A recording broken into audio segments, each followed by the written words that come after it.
यहाँ पर एक ट्रेड है, कितनी पॉसिबिलिटी है उसकी? मानस, आप क्या एसआरटी में कोई शॉर्ट कॉल लेंगे? 1370 चार्ट बहुत खराब है, फ्लैग का ब्रेकडाउन है, लेकिन दूसरी चीज़ ये है जो कि एक शॉर्ट ट्रेड के फेवर में नहीं जाती कि आपके ठीक सामने 10 रुपये नीचे 200 डीमा खड़ा है, जिसको इसने अब तक सिंस 10 नवंबर 2020 3 बार होल्ड किया है। आपकी राय इस स्टॉक पे? देखिए, अगर शॉर्ट करना था तो कल ही शॉर्ट करना था, जब जब स्टॉक ने 1440 के लेवल्स को ब्रीच किया था, उसके नीचे फिसला था। लेकिन अगर अभी आपने शॉर्ट नहीं किया है और आप एक फ्रेश शॉर्ट बनाना चाहते हैं, तो इसमें तो कोई शक नहीं कि यहाँ पर ट्रेंड निगेटिव है। एक हेड एंड शोल्डर पैटर्न का नेकलाइन ब्रेक किया है, तो बिल्कुल आपको निगेटिव ही पैटर्न्स दिखेंगे। लेकिन बिल्कुल आपने सही कहा कि देखिए, बेहतर तो यही रहेगा कि आप 10 रुपए का इंतजार कर लें। जब 200 दिनों का मूविंग एवरेज जो कि 1360 है वो ब्रेक हो, उसके नीचे जाए, तब आपको शॉर्ट कॉल लेना है। 1385 का स्टॉप लॉस रखिएगा, और उस केस में 1300 रुपए के लेवल्स आपको बहुत ही जल्द देखने को मिलेंगे। जी, ऐसा ठीक, तो अगर आप देखें फिर भी एक वीक स्ट्रक्चर है। आपकी स्क्रीन पे 1370 अब डे लो पे फ्लो करता हुआ, और यकीन मानिए अब एग्जैक्टली अगर आप देखें गिर कर अपने 200 डे एक्सपोनेंशियल एवरेज पे आ गया है।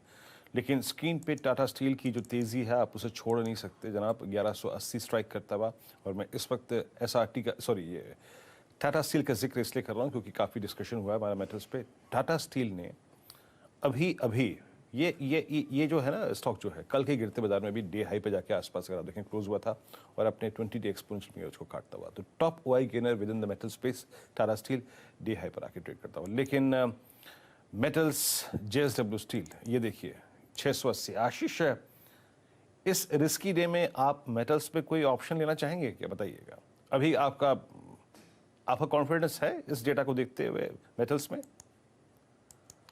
बेस अगर से ऐसे दिन बन रहा है जहां पर हम देख रहे हैं बाजार में इन जनरल एक डिप है, तो डेफिनेटली यहाँ पर इंटरेस्ट काफी अच्छा बना हुआ है। और मेरे हिसाब से सेल की 120 की कॉल ऑप्शन पे थोड़ा ध्यान अगर से दे, तो ये ऑप्शन करीब करीब आपको ₹2.65 पे मिल रही है। और यहाँ मैं समझता हूँ अगर से ₹1.5 का यानी 1.5 रुपीज का एक स्टॉप लॉस रखें, तो मैं समझता हूँ ₹5 तक के लक्ष्य इस 120 की कॉल ऑप्शन में, सेल की कॉल ऑप्शन में देखने को नजर आ सकता है। चलिए, आपके सामने स्टील अथॉरिटी पर चर्चा होती हुई मेरे ख्याल से 114 रुपये के आसपास आपको हम लोगों ने ये स्टॉक स्क्रीन पर पकड़ के दिया था। डायरेक्टर साहब, ज़रा एक स्टैक बना लीजिए। होटल हॉस्पिटल स्टॉक्स आपको ठीक काम करते हुए दिख रहे हैं। फोर्टिस हॉस्पिटल में आप 283-287 का प्राइस देख रहे हैं। इंद्रप्रस्थ मेडिकल 81 रुपये 65 पैसे के आसपास ट्रेड करता हुआ दिख रहा है। और मेट्रोपोलिस, जहां पर शुरुआती सत्र में हम लोगों ने लैब स्टॉक्स पर एक तेज़ी का रुझान आशीष चतुर्वेदी साहब की तरफ से आते हुए देखा था, वहाँ पे भी ठीक ठाक मूव है। फिलहाल निफ्टी 72 अंक नीचे 17,250 के आसपास, और निफ्टी बैंक भी अब लाल निशान में आता हुआ 32 अंक नीचे 36,850। किसी भी तरीके का लॉन्ग ट्रेड आपको कहीं पर भी बनता हुआ नहीं दिख रहा। वीरेंद्र जी। जी, और निफ्टी शैल जी अब डील ऊपर है 17,246 पे।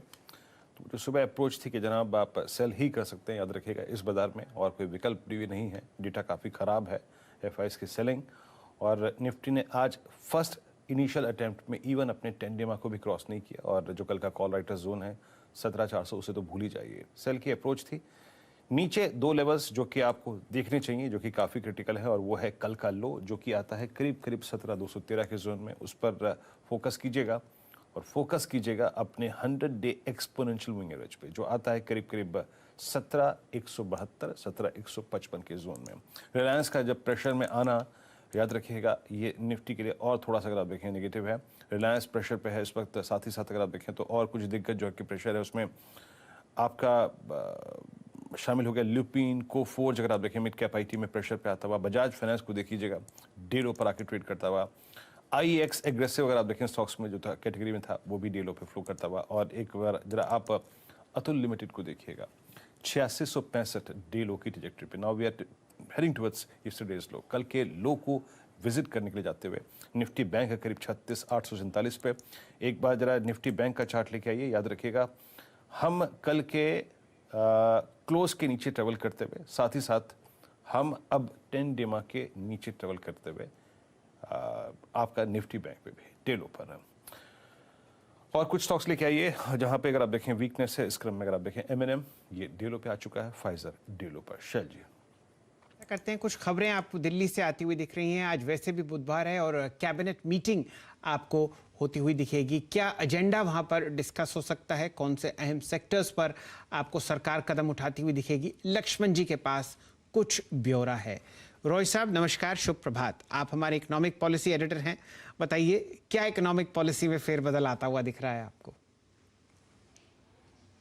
देखिए, आज दरअसल बहुत बड़ा फेरबदल आएगा जिसका लंबे समय से हम आप इंतजार कर रहे थे, खासतौर से वो लोग जो गाड़ियों की लंबी वेटिंग लिस्ट की वजह से परेशान थे।